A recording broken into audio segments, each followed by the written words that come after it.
असलामुअलैकुम, this is doctor Mohammad Shafi and you guys are watching Biomistry. आज की class, आज का लेक्चर बहुत ही इंपॉर्टेंट होने वाला है। आज की क्लास के अंदर हम डिस्कस करेंगे एकेयू के अंदर 2021 के पेपर में बायोलॉजी के जो तमाम क्वेश्चंस आए थे उन तमाम को हम यहाँ पे डिस्कस कर रहे होंगे। एक इम्पॉर्टेंट बात कि ये तमाम क्वेश्चंस वो क्वेश्चंस हैं जो मेरे स्टूडेंट्स ने मुझसे शेयर किए थे और वो स्टूडेंट्स जो 2021 के एग्ज़ाम के अंदर अपेयर हुए थे, ये तमाम क्वेश्चंस उनके एग्ज़ाम के अंदर पूछे गए थे। तो ये काफ़ी इंपॉर्टेंट क्वेश्चंस है। तो बिना किसी देरी के हम स्टार्ट करते हैं। क्वेश्चन में कह रहा है which of the following option is correct, इनमें से कौन सा ऑप्शन करेक्ट है। ठीक है, करेक्ट ऑप्शन की बात कर रहा है। अब आपको यहाँ पे एक चार्ट दिया हुआ है जिसके अंदर पूछा गया है non membrane bound organelle, single membrane bound organelle और डबल मेम्ब्रेन बाउंड ऑर्गेनील। ठीक है, अब अगर हम बात करें नॉन मेम्ब्रेन बाउंड ऑर्गेनील की, ऑप्शन ए में कह रहा है न्यूक्लियस। ठीक है, बात ठीक है। ऑप्शन बी में कह रहा है centrosome is single membrane bound. नहीं, सेंट्रोजोम सिंगल मेम्ब्रेन बाउंड कैसे हो गया, तो इसका मतलब है ये तो इनकरेक्ट हो गया। ठीक है, फिर अगर मैं बात करूं ऑप्शन बी में, तो mitochondria is non membrane bound ये कह रहा है, बट माइटोकॉन्ड्रिया तो डबल मेम्ब्रेन बाउंड है। ठीक है, डबल है, तो इसका मतलब है ये भी इनकरेक्ट हो गया। फिर कह रहा है ribosome is non membrane bound, ये बिल्कुल सही बात है, बट आगे पढ़ लेते हैं। लाइसोसोम सिंगल मेम्ब्रेन बाउंड ऑर्गेनील, ठीक है, बिल्कुल सही है। क्लोरोप्लास्ट डबल मेम्ब्रेन बाउंड ऑर्गेनील, बिल्कुल ठीक है। इसका मतलब है इसका आंसर हो गया option C. So option C is the right answer. ठीक है, यहाँ पे ऑप्शन डी में इन्होंने लाइसोसोम को डबल मेम्ब्रेन बाउंड ऑर्गेनील के अंदर रखा है, तो ये हो गया इनकरेक्ट। ठीक है, आगे बढ़ते हैं। अच्छा, अगले सवाल में आपसे कह रहा है which of the following is true about the given LG. ठीक है, एलजी की बात कर रहा है, एलजी के बारे में आपसे पूछ रहा है कि क्या स्टेटमेंट ठीक है। सही है। अब एलजी में कह रहा है option A green LG, green LG के अंदर क्लोरोफिल ए मिल रहा है, क्लोरोफिल सी नहीं मिल रहा एंड कैरोटीन मिल रहा है। तो क्लोरोफिल जो ग्रीन एलजी होते हैं दे आर बेसिकली क्लोरोफाइटा, और इनके अंदर आपको क्लोरोफिल ए बी और कैरोटीन मिलता है। क्लोरोफिल ए बी और कैरोटीन मिलता है, तो इसका मतलब है सी नहीं मिलता, तो क्लोरोफिल ए प्रेजेंट। ठीक है, ठीक है, option sorry chlorophyll C is absent. ठीक है, कैरोटीन इज प्रेजेंट, तो this is the right answer. But आगे पढ़ लेते हैं। रेड एलजी की बात कर रहा है रोडोफाइटा, रोडोफाइटा के अंदर क्लोरोफिल ए और साथ में कैरोटीन मिलेगा, क्लोरोफिल ए और साथ में कैरोटीन मिलेगा, क्लोरोफिल सी नहीं मिलेगा, तो ये इनकरेक्ट हो गया। डाइनोफ्लेजिलेट्स की बात करते हैं। डाइनोफ्लेजिलेट्स इज पायरोफाइटा, पायरोफाइटा के अंदर आपको क्लोरोफिल ए, क्लोरोफिल सी और कैरोटीन मिलेंगे। क्लोरोफिल ए, क्लोरोफिल सी और कैरोटीन मिलेंगे। क्लोरोफिन कैरोटीन तो यहाँ पे एब्सेंट कह रहा है, तो ये भी इनकरेक्ट हो जाता है। डाई एटम्स की अगर मैं बात करता हूँ तो डाई एटम्स के अंदर आपको क्लोरोफिल ए सी दोनों मिलेंगे, तो यहाँ पे क्लोरोफिल सी को एब्सेंट लिखा है, तो ये भी इनकरेक्ट हो जाता है। Option A is the right answer. ठीक है, अब आ जाओ आगे। आगे आपसे कह रहा है which of the following plastid derivative show in the given diagram is involved in pollination. इनमें से कौन सा बेसिकली जो क्लोरोप्लास्ट डेरिवेटिव होता है वो इन्वॉल्व होता है किसके अंदर, पॉलिनेशन के अंदर। अब पॉलिनेशन के अंदर एक बात बड़ी इंपॉर्टेंट है कि पॉलिनेशन के अंदर पॉलिनेशन नॉर्मली कैसे होती है। पॉलिनेशन जो है वो इंसेक्ट के जरिए मेजरली हो रही होती है। अब इंसेक्ट को कौन सी चीज अट्रैक्ट करती है, कलरफुल फ्लावर्स। ठीक है, कलरफुल फ्लावर्स, तो जहां कलरफुल फ्लावर्स होंगे वहां इंसेक्ट आएंगे। अब कलरफुल फ्लावर्स आपको कहाँ मिलते हैं, कलरफुल फ्लावर्स आपको वहां मिलते हैं जहां पे क्रोमोप्लास्ट होता है। क्रोमोप्लास्ट इनको कलर देता है। अब ये जो क्रोमोप्लास्ट है बेसिकली ये क्रोमोप्लास्ट से डिराइव होता है। तो अगर आप प्लास्टेड को देखोगे तो प्लास्टेड तीन तरह के होते हैं, तीन तरह के होते हैं, क्लोरोप्लास्ट, क्रोमोप्लास्ट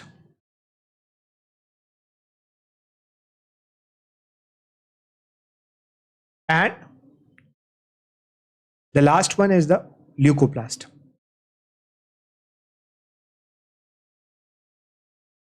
इसका मतलब ये है कि क्रोमोप्लास्ट का मेजर काम है पॉलिनेशन के अंदर। अब यहां पे इन्होंने कहा है कि क्लोरोप्लास्ट से डेराइव होगा, तो ऑप्शन ए बनेगा। नहीं, ल्यूकोप्लास्ट से डेराइव होके, ल्यूकोप्लास्ट से डेराइव होके तो आपके पास बहुत सारे और चीज़ें बन रही होती है जैसे इलियोप्लास्ट, प्रोटियोप्लास्ट और अमाइलोप्लास्ट। तो इसका मतलब ये है कि इसका जो करेक्ट आंसर होना चाहिए वो क्रोमोप्लास्ट होना चाहिए, तो chromoplast would be the right answer. अब ये इन्होंने किस वजह से दे दिया, this is somewhat ambiguous question, so इसका आंसर क्रोमोप्लास्ट होना चाहिए। नेक्स्ट क्वेश्चन की तरफ बढ़ते हैं। क्वेश्चन में आपसे कह रहा है which of the following is correct pathway for blood of blood from heart to lungs, heart से लंग्स की तरफ जाने का करेक्ट पाथवे क्या होता है? हार्ट से लंग्स जा रहा है, ठीक है। तो हार्ट से लंग्स जाने के लिए पहले आएगा राइट एट्रियम के अंदर, राइट एट्रियम से राइट वेंट्रिकल, और राइट वेंट्रिकल से पल्मोनरी ट्रंक, फिर पल्मोनरी आर्टरी, और पल्मोनरी आर्टरी से लंग्स। तो अब आप ऑप्शन चेक कर लो, कह रहा है left atrium left ventricle then right ventricle, नहीं ये इनकरेक्ट हो गया। राइट एट्रियम लेफ्ट एट्रियम, नहीं ये भी इनकरेक्ट हो गया। Right atrium right ventricle, option C या और डी होगा, ठीक है। Right atrium right ventricle then lungs, ठीक है। अब तक तो बात ठीक है। अब लंग्स से ये ब्लड आता है पल्मोनरी वेन के जरिए लेफ्ट एट्रियम के अंदर, लेफ्ट एट्रियम के अंदर। तो यहाँ पे आपका करेक्ट आंसर क्या हो जाता है? ऑप्शन डी हो जाता है, left atrium then left ventricle. So option D is the right answer, ठीक है। आगे बढ़ते हैं। सवाल में आपसे कह रहा है why are echinoderms ancestors of chordate despite the former have radial symmetry। कह रहा है कि इकाइनोडर्म्स को कहा जाता है they are the ancestors of chordate, हालांकि जो इकाइनोडर्म्स है they are radial in symmetry, ठीक है। अब ऐसी क्या चीज़ है जिसकी वजह से आप इन्हें कॉर्डेट का एंसेस्टर कह रहे हो? तो ऑप्शन ए में कह रहा है they exist in radial and bilateral symmetry both, नहीं। होता क्या है, इकाइनोडर्म्स लार्वल स्टेज के अंदर होते बायलेटरल सिमेट्रिकल ऑर्गेनिज्म ही है, बायलेटरल सिमेट्री होती है इनकी।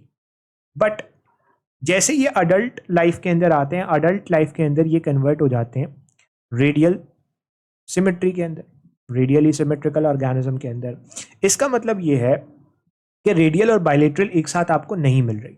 दे exist as bilaterally in the early stages of life, yes this is the right answer. They can lose their arms to show the bilateral symmetry, नहीं ऐसा कुछ भी नहीं होता। The larva become radial in later life of life, नहीं radial तो हो रहा है, बट रेडियल होने से इसका कॉर्डेट के एंसेस्टर होने से कोई ताल्लुक नहीं है। भाई कॉर्डेट तो नॉर्मली बायलेटरल सिमेट्रिकल ऑर्गेनिज्म है ना, तो इससे इसका क्या ताल्लुक होगा? इसका मतलब है जो आपका करेक्ट आंसर होता है वो ऑप्शन बी हो जाता है। सवाल में आपसे कह रहा है why is glucose present in blood but not in urine. Glucose आपको ब्लड में मिलेगा बट यूरिन में नहीं मिलेगा, क्यों? होता क्या है, लेट सपोज ये ग्लोमेरुलस है, इससे ये वुमेन्स कैप्सूल है, एंड मान के चलो ये पीसीटी है, प्रॉक्सिमल कॉन्वोल्यूटेड ट्यूब्यूल है। तो होता ये है कि जो कुछ भी फिल्टर होता है ग्लोमेरुलस से फिल्टर होकर वुमेन्स कैप्सूल में आ जाता है। अब 100% ऑफ ग्लूकोज को एक्टिवली एब्जॉर्ब कर लिया जाता है कहाँ पे? पीसीटी के अंदर। तो 100% of the glucose is actively transported from the PCT, क्योंकि यहाँ पे रिसेप्टर, यहाँ पे आपको बहुत सारे चैनल्स मिलेंगे जिसके जरिए आप ग्लूकोज को अंदर ले जाते हो। सही है, तो answer would be option D. चलो आगे बढ़ते हैं। कह रहा है hydrolysis of which of the following structure will produce phosphate, lipid and glycerol.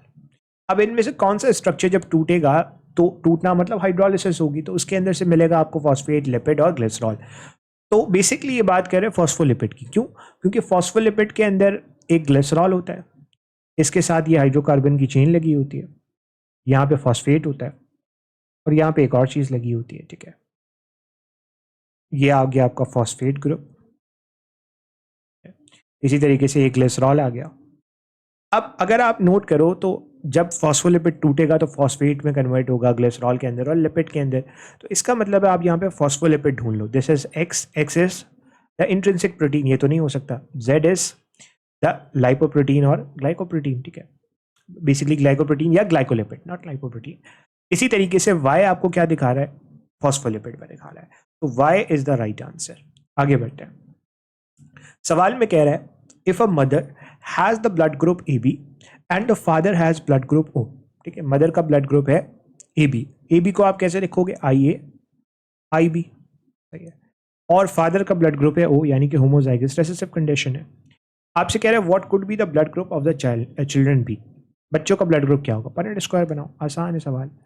Punnett square आप बनाओगे, यहाँ पे रखो आई ए, यहाँ पे रखो आई बी, यहाँ पे रखो स्मॉल आई, यहाँ पे रखो small I A small I यानी कि blood group A, I B small I यानी कि ब्लड ग्रुप बी, सही है। आई ए स्मॉल आई यानी कि ब्लड ग्रुप ए अगेन, सही है। इसी तरीके से आई बी स्मॉल आई यानी कि ब्लड ग्रुप बी। तो यहाँ पे ब्लड ग्रुप ए और ब्लड ग्रुप बी मिल रहा है, तो only blood group A and B will be the right answer, ठीक है, ए एंड बी। ओ नहीं मिलेगा आपको, सही है, ए ओनली नहीं होगा, ए एंड ओ भी नहीं हो सकता। अब अगले सवाल में कह रहा है if a plant is in active photosynthesis state, plant active photosynthesis कर रहा है, बहुत तेजी से फोटोसिंथेसिस कर रहा है, where will most O2 form, सबसे ज्यादा ऑक्सीजन कहाँ मिलेगी? सबसे ज्यादा ऑक्सीजन उन्हीं सेल्स में मिलेगी जहां पे फोटोसिंथेसिस बहुत तेजी से हो रही है। और वो कौन से सेल्स हैं जहां फोटोसिंथेसिस तेजी से हो रही है?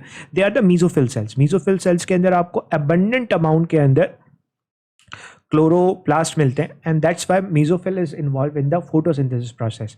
अब मीजोफिल भी दो तरह का होता है, पैलिसेड और स्पॉन्जी। स्पॉन्जी वो होता है जिनके दरमियान स्पेसेस होते हैं, ठीक है, और पैलिसेड जो है, पैलिसेड वो आपको कुछ इस तरह से मिलेंगे, ठीक है,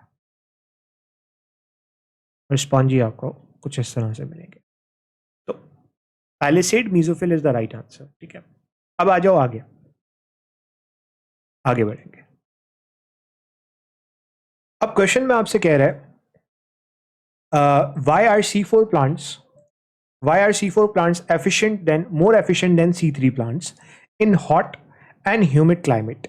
अब C4 प्लांट्स और C3 प्लांट्स की बात कर रहे हैं कि C4 प्लांट ज़्यादा एफिशिएंट क्यों है C3 प्लांट्स के मुकाबले में शदीद गर्मी और ह्यूमिड क्लाइमेट के अंदर। तो कह रहे हैं they reduce the carboxylase function of the Rubisco, ठीक है। अभी रबिस्को क्या होता है? एक एंजाइम है, राइबोलोज 1,5 बिसफॉस्फेट कार्बोक्सिलेज। अगर मैं इस ऑप्शन की बात करूं तो this is the wrong option. क्यों? क्योंकि आपके पास जो C4 प्लांट्स होते हैं ना, अब इसके अंदर एक प्रोसेस होता है and that is the C4 cycle, इसीलिए आप इन्हें C4 प्लांट्स कहते हो। C4 क्यों कह रहे हैं अभी देखते हैं। होता क्या है इनके अंदर, नॉर्मली C3 प्लांट्स के अंदर क्या होता है? C3 प्लांट्स के अंदर एक एंजाइम होता है रबिस्को। ये रबिस्को राइबोलोज 1,5 बिसफॉस्फेट कार्बोक्सिलेज ऑक्सीजनेस, यानी कि कार्बन डाइऑक्साइड के साथ भी बाइंड कर सकता है और ऑक्सीजन के साथ भी बाइंड कर सकता है। अब होता यह है कि नॉर्मली C4 प्लांट के अंदर हॉट और ह्यूमिड क्लाइमेट के अंदर एक साइकिल हो रही है जिसे आप C4 साइकिल कह रहे हो। इस C4 साइकिल के अंदर बेसिकली आप क्या करते हो, कार्बन डाइऑक्साइड को मिलाते हो और कन्वर्ट करते हो एक एंजाइम की मदद से, that is called the PEP carboxylase, phosphoenol pyruvate carboxylase, और ये इसको कन्वर्ट कर देता है C4 कंपाउंड के अंदर जिसमें 4 कार्बन्स होते हैं। अब फिर ये जो 4 कार्बन वाला कंपाउंड है इसको भेज दिया जाता है कुछ सेल्स के अंदर जिन्हें आप बंडल शीट सेल्स कहते हो। अब बंडल शीट सेल्स के अंदर कार्बन डाइऑक्साइड को निकाल दिया जाता है और कार्बन डाइऑक्साइड को निकालने के बाद फिर इसे इस्तेमाल कर लिया जाता है किसके अंदर, फिर इसे इस्तेमाल कर लिया जाता है आपके पास जो नॉर्मल कैल्विन साइकिल होती है उसके अंदर। तो इससे आप जो फोटो रेस्पिरेशन वाला फिनोमेना है ना उससे बच सकते हो।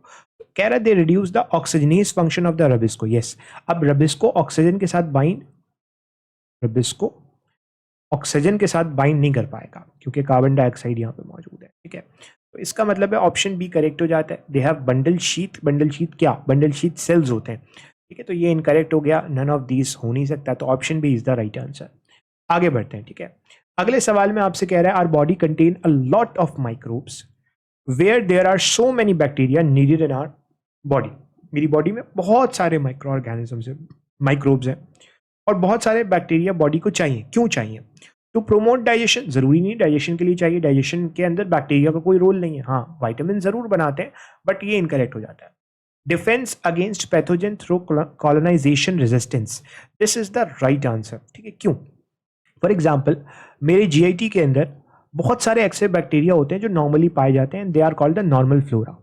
अब क्योंकि नॉर्मली GIT के अंदर बहुत सारे बैक्टीरिया ऑलरेडी मौजूद हैं, तो अगर कोई बाहर से पैथोजेनिक बैक्टीरिया आता है और वो चाहता है कि बॉडी के अंदर नुकसान पहुंचाए और बॉडी के अंदर डिजीज कॉज करे, तो उसको रहने की जगह कहाँ मिलेगी? क्योंकि ऑलरेडी यहाँ पे तो बैक्टीरिया मौजूद है। ये बैक्टीरिया, क्योंकि ये बैक्टीरिया कॉलोनाइज हुए हैं, कॉलोनी बनाई हुई है उन्होंने, तो अब अगर कोई बैक्टीरिया आके रहने की कोशिश करेगा तो वो उसको रहने नहीं देंगे। तो इसका मतलब है option B is the right answer. To provide essential minerals नहीं होगा, to help in the decomposition of the body once dead, this is not the major reason. तो option B is the right answer. ठीक है, अगले सवाल में आपसे क्या कह रहे हैं, अगले सवाल में आपसे कह रहा है ड्यू टू विच फैक्टर और property of the virus the immune system can not defend the body. किस प्रॉपर्टी की वजह से इम्यून सिस्टम वायरस के खिलाफ डिफेंड नहीं कर पाता। अब होता यह है कि नॉर्मली वायरसेस जो है ना वो सेल के अंदर जाके इन्फेक्शन कॉज करते हैं, क्योंकि सेल के बाहर दे आर डेड। ठीक है, they are actually proving themselves dead. ठीक है, बहुत सारी प्रॉपर्टीज ऑफ लाइफ शो नहीं करते। तो होता ये इसी वजह से वायरसेस को ऑब्लिगेट इंट्रासेलुलर पैरासाइट कहते हैं, हमेशा सेल के अंदर जाके नुकसान पहुंचाएंगे। सही है, तो इस वजह से क्योंकि सेल के अंदर चले जाते हैं और इम्यून सेल्स सेल के अंदर तो नहीं घुस सकते ऑब्वियसली, ये वो खुद सेल्स हैं, ये इसमें कैसे एंटर कर जाएंगे। तो क्योंकि ये सेल के अंदर एंटर कर जाते हैं, होस्ट सेल के अंदर हाइड हो जाते हैं, तो so that's the main reason. अगले क्वेश्चन में आपसे कह रहा है if Graafian follicle is degenerated without forming corpus luteum. Graafian follicle degenerate हो जाता है बिना कॉर्पस लूटियम बनाए। व्हाट डज दैट मीन, इसका मतलब क्या है। देखो, ग्राफियन फॉलिकल में से ओवम निकलता है, oocyte निकलता है, और पीछे जो कुछ बच जाता है उसे कहते हैं कॉर्पस लूटियम। अब अगर कॉर्पस लूटियम नहीं बन रहा तो, और कॉर्पस लूटियम बने बगैर ग्राफियन फॉलिकल डीजनरेट कर रहा है, तो इसका एग्जैक्ट आंसर क्या होगा। व्हाट, इसका एग्जैक्ट मतलब क्या हो रहा है। कह रहा है ओव्यूलेशन डज नॉट अकर। भाई ओव्यूलेशन नहीं हो रही, तभी तो ग्राफियन फॉलिकल कॉर्पस लूटियम के अंदर कन्वर्ट नहीं हो रहा। तो this might be the right answer. But आगे पढ़ते हैं। कह रहा है प्रेगनेंसी इज एस्टेब्लिश्ड। प्रेगनेंसी हो चुकी है, तो प्रेगनेंसी हो चुकी है तो जाहिर सी बात है, अगर फर्टिलाइजेशन हो चुकी है, प्रेगनेंसी हो चुकी है, तो कॉर्पस लूटियम तो बनता है। ये इनकरेक्ट हो जाता है। कह रहा है the menstrual cycle is not started. Menstrual cycle start हुई है तभी तो ग्राफियन फॉलिकल बना है, तो ये भी इनकरेक्ट हो जाएगा। Option A would be the right answer. ठीक है, अब तक आगे बढ़ते हैं, आगे बढ़ते हैं। अच्छा, अब अगले क्वेश्चन में आपसे कह रहा है the similarity between an ovum and a sperm is. दोनों ओवम और स्पर्म के दरमियान क्या सिमिलैरिटी होती है। पहली बात, दोनों जर्म सेल्स हैं, एक आपको मेल में मिलेगा, यानी कि स्पर्म आपको मेल्स में मिलेंगे और ओवम आपको फीमेल में मिलेंगे, और दोनों हैप्लॉइड होते हैं। गैमीट्स हैं, जर्म सेल्स हैं, तो हैप्लॉइड तो होंगे। They both are haploid is the right answer. Diploid नहीं होते, सेम साइज नहीं होता, स्पर्म छोटा होता है, ओवम बड़ा होता है। They same have same genetic information, different genetic information होगी। तो ये आपका ऑप्शन ए करेक्ट हो जाता है। अब सवाल में आपसे कह रहा है why are oomacetes and myxomycota, myxomycota is slime mold, are not the part of the kingdom fungi। अब किंगडम फंजाई का ये पार्ट नहीं, हालांकि they are fungi like protist. अब फंजाई लाइक प्रोटिस्ट का क्या मतलब है, they are not truly fungi. सही है, फंजाई जैसे प्रोटिस्ट हैं। तो पहली बात कि यूकैरियोट होंगे, तो इस वजह से नहीं रखा, नहीं, ये तो इनकरेक्ट हो जाता है। Formation of zygote during fertilisation, इस वजह से नहीं रखा, ये भी इनकरेक्ट हो जाता है। They have non motile spores, नहीं, oomacetes में आपको मोटाइल स्पोर्स मिलेंगे, तो ये भी इनकरेक्ट हो जाता है। कह रहे the presence of centriole and the presence of cellulose in the cell wall. खास तौर पे अगर मैं oomacetes की बात करूँ ना, तो oomacetes के अंदर आपको सेल वॉल में सेल्यूलोस मिलेगा। फंजाई में सेल वॉल में सेल्यूलोस नहीं होता, काइटिन होता है। तो this is the right answer, option C correct हो जाता है। ठीक है, आगे बढ़ते हैं। आपसे कह रहे हैं which are the energy rich molecules produce due to the energy from the light reaction. कौन से एनर्जी रिच मॉलिक्यूल्स हैं। तो अगर आप देखो, ये आ रही लाइट, ये पड़ी थाइलाकॉइड के ऊपर, और इससे बना आपके पास ATP और NADP। इसको इस्तेमाल किया जाता है कैल्विन साइकिल के अंदर। तो 5 और 6 इज द राइट आंसर। 5 और 6 ढूंढ लो, 5 और 6 आपको यहाँ मिल रहा है, तो ये करेक्ट हो जाएगा। Option D is the right answer. Okay, आगे बढ़ते हैं। अब आपसे कह रहा है why do dicotyledon contain no endosperm. अब होता क्या है कि endosperm is the stored food.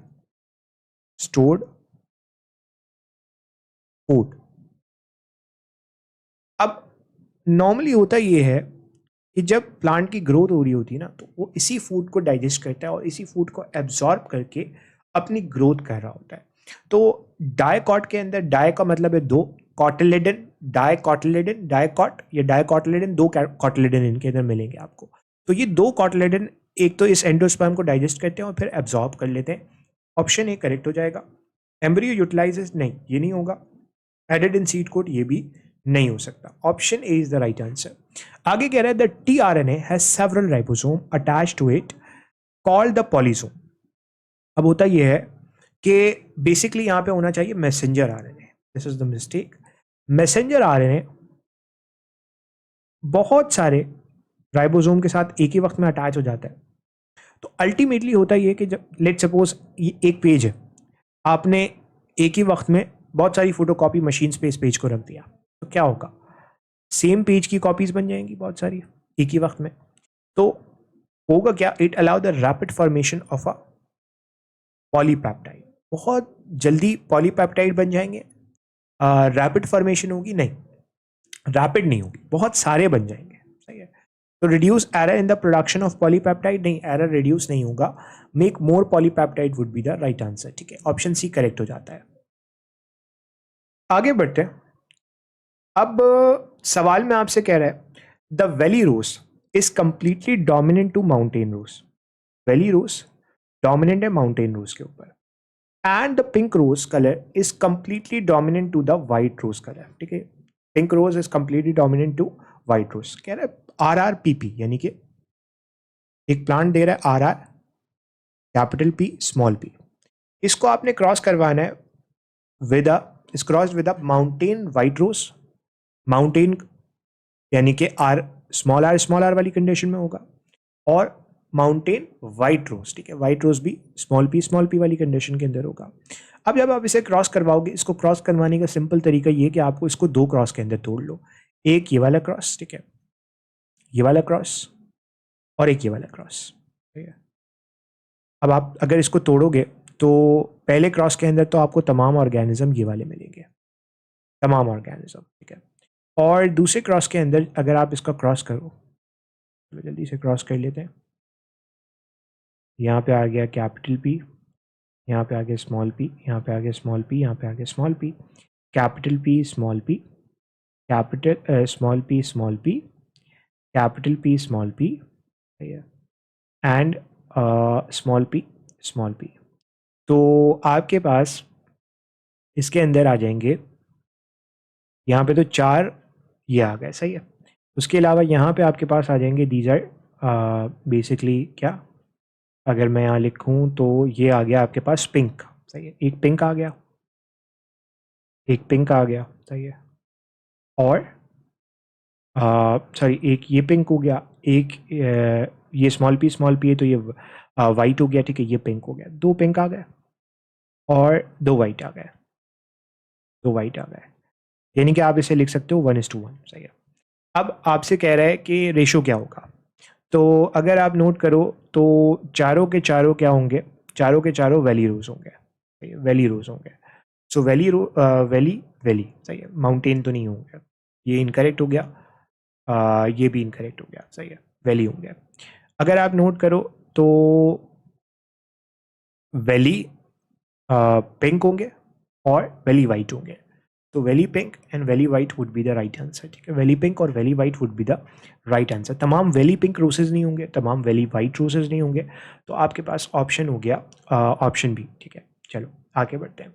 सवाल में कह रहे हैं in the Z scheme of photosynthesis two electron transport chain take place. ठीक है, जेड स्कीम के अंदर क्या होता है, फोटो सिस्टम 2 पे लाइट पड़ती है, फिर वो पूरा गुजरती है, देन फिर फोटो सिस्टम 1 पे लाइट पड़ के पूरा गुजरती है, तो ये जेड स्कीम बन जाती है। अब ये जेड स्कीम बनती है, इसके अंदर एक तरह से दो इलेक्ट्रॉन ट्रांसपोर्ट चेन बनती है। पहले फोटो सिस्टम 2 पे पड़ती है लाइट, वो चलती है, फिर फोटो सिस्टम 1 पे लाइट पड़ती है, फिर वो चलता है। तो इससे क्या होता है, इससे ये होता है कि एक साइकिल के अंदर एडीपी बनता है, दूसरी साइकिल के अंदर NADPH2 बनता है। तो ये फोटो सिस्टम 1 के बाद NADPH2 बनता है और यहाँ पे PS2 के बाद ATP बन जाता है। तो ऑप्शन ए करेक्ट आंसर हो जाएगा, option A is the right answer. Question में आपसे कह रहा है why is ribosomal RNA is used as molecular clock instead of tRNA। Molecular clock का मतलब ये कि एवोल्यूशन देखने के लिए इस्तेमाल किया जाता है ट्रांसफर आरएनए के मुकाबले में राइबोसोमल आरएनए को। क्यों? क्योंकि राइबोसोमल आरएनए के अंदर ना म्यूटेशन के चांसेस बहुत कम होते हैं, लो रेट ऑफ म्यूटेशन है यहाँ पे।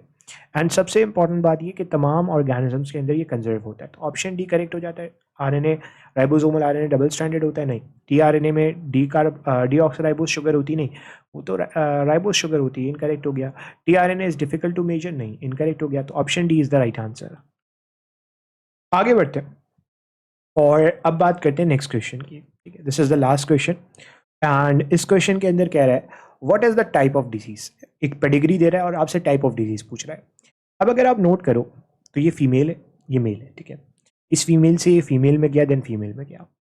अब मोस्ट प्रोबेबली लग ये रहा हो सकता है सेक्स लिंक हो, बट ये सेक्स लिंक डोमिनेंट या रेसेसिव कैसे हो सकता है?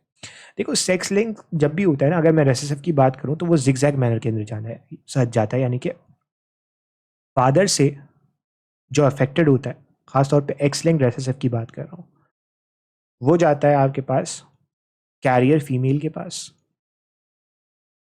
फीमेल अफेक्टेड नहीं होगी, और फिर वो आपके ग्रैंड सन में चला जाता है।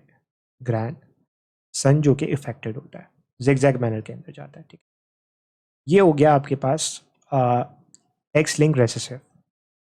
तो ये पैटर्न तो आपको नजर नहीं आ रहा, इसका मतलब ये एक्स लिंक रेसेसिव तो हो नहीं सकता। और वाई लिंक के अंदर तो सिंपली फादर से, वाई लिंक के अंदर फादर के पास ये एक एक्स एक वाई, तो फादर से डायरेक्ट सन में जाएगा। तो यहाँ पे तो डोमिनेंट रेसेसिव का कोई चक्कर ही नहीं है। इसका मतलब ये है कि ये सेक्स लिंक रेसेसिव तो नहीं हो सकता, डोमिनेंट हो सकता है। डोमिनेंट के अंदर क्या होता है? डोमिनेंट के अंदर जब एक भी इस तरह की कंडीशन हो गई तो फीमेल इफेक्टेड होगी, सही है।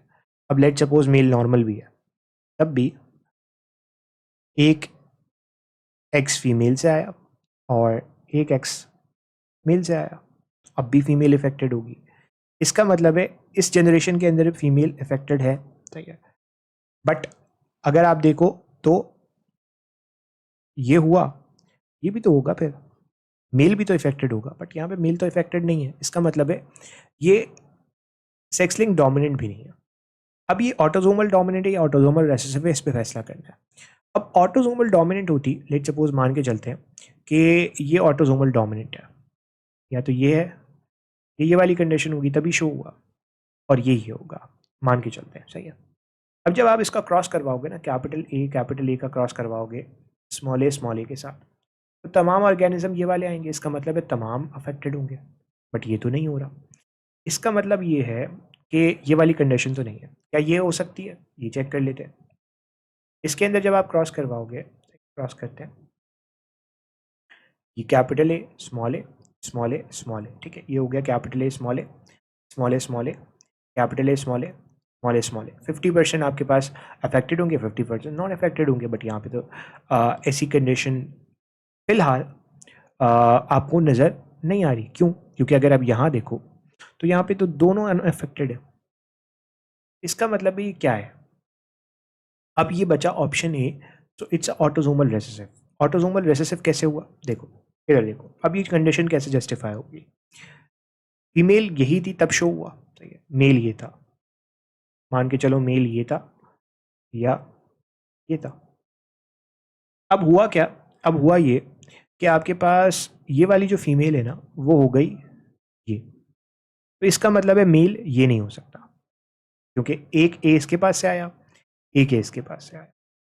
इसी तरीके से इस मेल का जो जीनोटाइप है वो ये हो गया, कैपिटल ए स्मॉल ए। इसी तरीके से यहाँ पे भी सिचुएशन बनी, यहाँ पे भी सिचुएशन बनी। तो करेक्ट आंसर आपके पास क्या हो जाता है? Correct answer is autosomal recessive, option A is the right answer. यहाँ पे आके हमारा जो AKU का 2021 का क्वेश्चन पास्ट पेपर था वो पूरी तरीके से कंप्लीट होता है। आई होप कि वीडियो अच्छी लगी होगी। वीडियो अच्छी लगी हो तो चैनल को सब्सक्राइब करना, वीडियो को लाइक ज़रूर करना, और अपने तमाम दोस्तों के साथ ज़रूर शेयर करना, ताकि उनकी भी एग्ज़ाम की तैयारी अच्छी से अच्छी हो सके। आज के लिए इतना ही, इंशाल्लाह आपसे मुलाकात करते हैं नेक्स्ट वीडियो में। तब तक के लिए अल्लाह हाफ़िज़।